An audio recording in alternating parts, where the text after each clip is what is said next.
This is TWiT. It turns out 20-somethings are turning on closed captions. I thought I turned it on because I couldn't hear. What did he just say? What are they talking about? But in fact, at this point, recent surveys suggest younger generations are using closed captioning more than the old folks, not because of hearing problems, but they can't, otherwise they can't pay attention or something.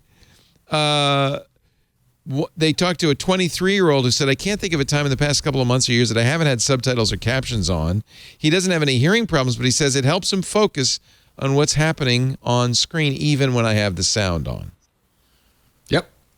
This is easy. Well, Guys, we all have phones. We're on Twitter where we're watching Rings of Power or The Dragon Show, and I get distracted, so I look up. I can read much faster than people can talk. So I can just grab a block of text, send a tweet. It's so you can multitask. It is. Yeah. And it I think also that's comes part of from...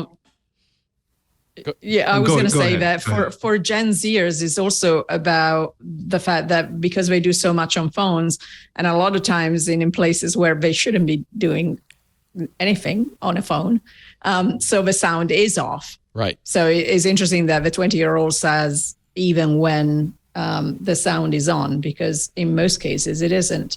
I do it for every content I produce for accessibility reasons. So it started, I think, I'm going to guess, with Facebook in the news feed, because companies like Tastemade and all the companies that were doing, these trying to make viral posts realized that people don't have their sound on by default when they're going through the news feed. So in order to capture their attention, they would put captions on there. So you can see the video and you can see the caption. Maybe you'll turn the sound on, but it doesn't matter if you do. And then TikTok followed suit. Instagram automatically generates captions on uploaded videos unless you turn them off. Snapchat users can turn on auto-generated subtitles. And of course, on their own snaps have auto-generated titles. And now both the Pixel phone, which was the first to do it a couple of years ago, and now thanks to iOS 16, in fact, I just turned it on my iOS 16, have automatic captioning on all videos. I have to say Google does a lot better job on the auto captioning than iPhone Not 16. surprised. Yeah.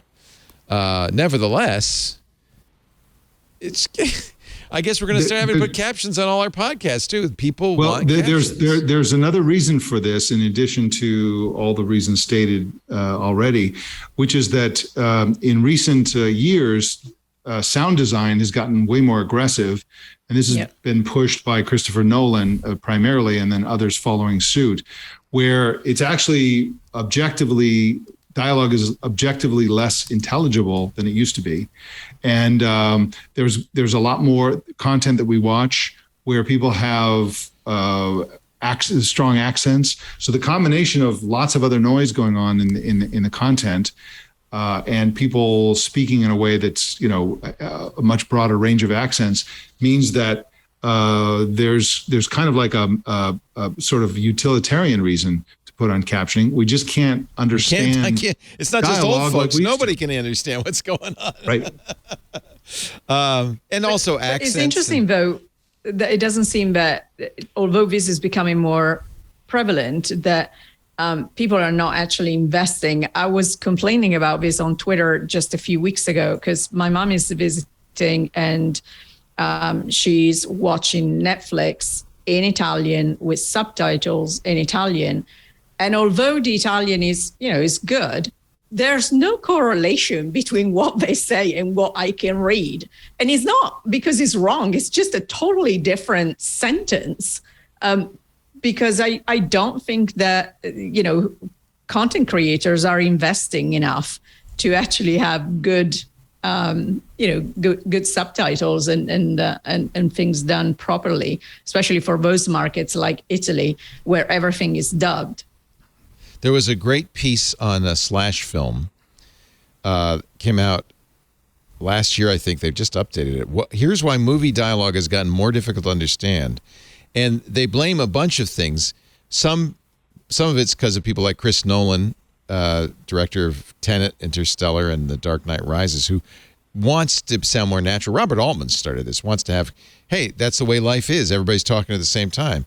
It's also actors who, I think Marlon Brando started it, who mumble a little bit because they want it to be more realistic. And then really this is the third one, which is that the sound recordist, the person who's on the set, often isn't respected enough. The sound recordist should be able to say, hey, no one's going to be able to understand that dialogue. Very often the sound guy doesn't say that, or if he does, they say, no, we're moving on. So it is a big problem. And I think it is another reason why people are, this is an interesting one. I asked a sound recordist who called the radio show, and he talked about familiarity. He said, everybody kind of has heard this dialogue so many times, we all know what the person's saying. So director and sound guy may not even notice that you can't understand it because we've heard it so many times. We know what he's saying. And then, of course, there's the problem of 5.1, 7.1, 1000.1 mixing, which means you have to have a center channel to hear anything. I think it's just very interesting. I think it's going to be in years to come. Everything will have a caption on it all the time. And it's not because of us old folks. Although I have to say, I leave the captions on. There's some shows like Succession where there's sotto voce dialogue. Mm-hmm. There's the main dialogue, and then people are saying something in the background. And if you leave the captions on, they often transcribe the sotto voce dialogue. So if there's something subtle behind the scenes, you can kind of catch it because you're reading it instead of listening to it.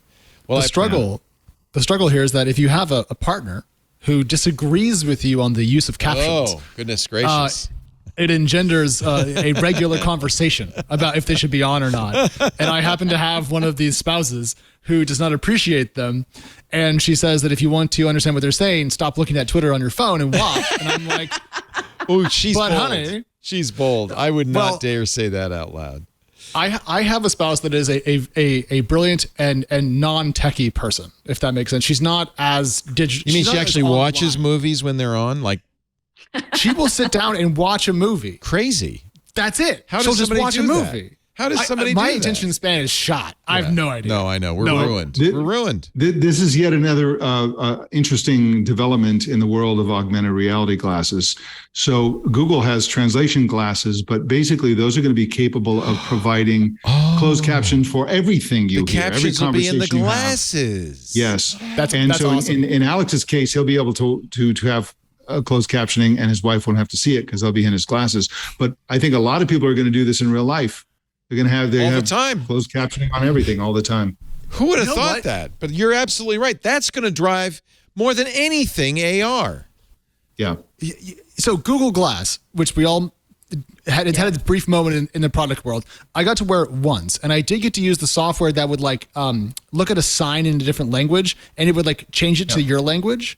And that is still one of the very few magical moments for me in tech. And one of the other ones was actually HoloLens, the first time I used it at Microsoft's campus. And so, Mike, I hope you're right, because AR has blown my socks off several times, and few techs have managed to do that more than once. So I'm here for it. I wore Google Glass when we were living in Florence, back when Google Glass was happening. I wore it all over the place. The Italians had never heard of it, didn't know what it was, thought I had some sort of medical problem, and they just would look away politely.